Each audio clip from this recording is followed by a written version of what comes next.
Policia kap në flagrancë 4 të rinj duke hapur gropa në varet monumentale Ilire të Selcës së Poshtme në Mokër.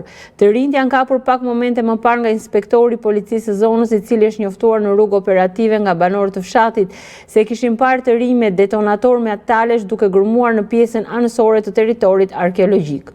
Burimet bëjnë me dije se të rinjt janë nga zona e Korçës dhe me ta po kryen veprime hetimore në terren për të shoqëruar më pas në komisariat.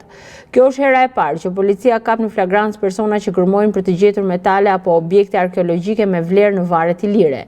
Ndërkohë, 3 gërmime me të tilla të paligjshme janë konstatuar në një harë kohor prej 2-3 muajsh, të cilët janë pa autor.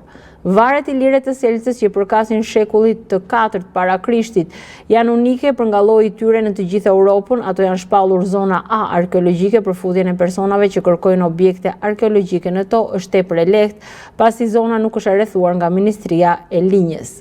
Tashmë, me rrugën e re Qukës Qafpllot që kalon shumë pra tyre, personat që kërkojnë ar e kanë edhe më të lehtë për të shkuar në këtë zonë.